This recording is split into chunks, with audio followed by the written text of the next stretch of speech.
अखिलेश यादव की राजनीति पर पूर्ण विराम लगने वाला है। लेकिन अगर अखिलेश यादव की राजनीति पर पूर्ण विराम लग गया तो समाजवादी पार्टी का क्या होगा? देखिए, पूर्ण विराम लगने का मतलब ये नहीं होता कि राजनीति खत्म हो गई है या फिर वह पार्टी खत्म हो गई है। पूर्ण विराम लगने का मतलब होता है कि किसी भी पार्टी का अब वह समय आ गया है कि वह सत्ता में आने के लिए बहुत लंबा संघर्ष करने वाली है। लंबा संघर्ष कर रही है अखिलेश यादव के साथ अब यही स्थिति हो रही है।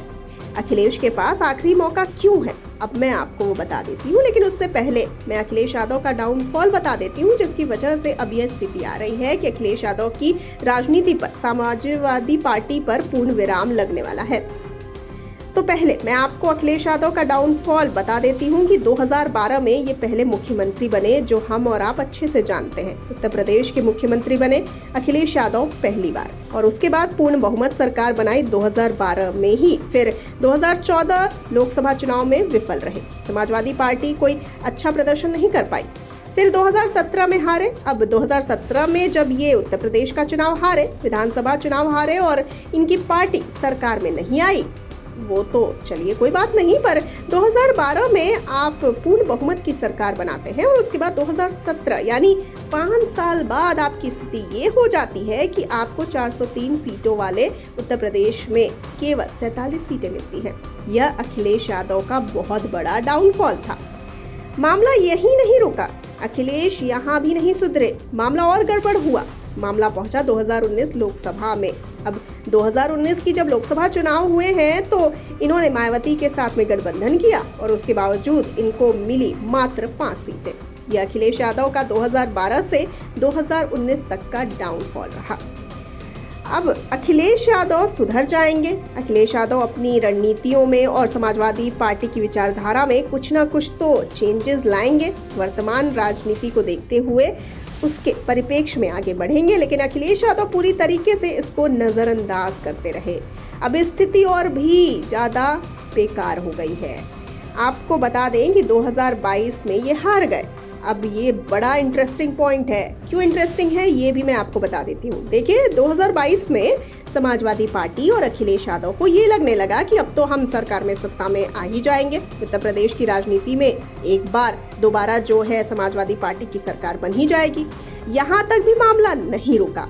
मामला यहाँ तक पहुँच गया कि समाजवादी पार्टी के नेता और उनके मुखिया अखिलेश यादव स्वयं ये सोचने लगे अभी से, जीतने से पहले, कि भैया किसको कौन सा मंत्रालय बांटना है। चुनाव जीते नहीं, ख्याली पुलाव पकाना शुरू कर दिया। कोई परिणाम नहीं, कुछ भी नहीं।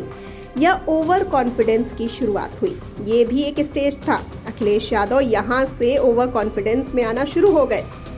मैंने आपको बताया कि क्या स्थितियां 2022 में रही, यानी ओवर कॉन्फिडेंस में आए समाजवादी पार्टी की थोड़ी सीटें बढ़ी 2017 में। जी हाँ, 2017 की अपेक्षा, लेकिन सरकार बनाने में ये नाकामयाब हुए। अब बात करते हैं 2024 लोकसभा चुनाव की। बहुत अच्छे से आप जानते हैं, अच्छा प्रदर्शन किया। समाजवादी पार्टी ने इंडिया गठबंधन के साथ मिलकर बेहतरीन प्रदर्शन किया। समाजवादी पार्टी को इतिहास में कभी उत्तर प्रदेश के अंदर कभी 37 सीटें नहीं मिली थी, लेकिन इस बार 2024 लोकसभा चुनाव में अखिलेश यादव की पार्टी समाजवादी पार्टी को 37 सीटें मिल गई।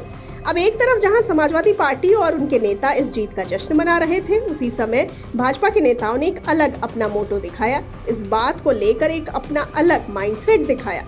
उन्होंने कहा कि यह तुक्का है, तुक्का लग गया है। अब अखिलेश यादव के सामने चैलेंज आ गया कि दूसरी वाली पार्टी तुक्का कह रही है। हमारे 37 सीटें जो हमने जीती हैं, पहली बार इतिहास में 37 सीटें उत्तर प्रदेश के अंदर जीती हैं, इसको तुक्का कैसे बता दिया गया। अब भारतीय जनता पार्टी से तुक्का साबित करने में लग गई और अखिलेश यादव ने इस बात को भी दरकिनार किया और अपने ओवर कॉन्फिडेंस में आगे बढ़ गए। अब भाजपा, मैंने बताया कि वो ये नरेट कर रही थी कि यह तुक्का है। अब तुक्का साबित भी कर ले गई।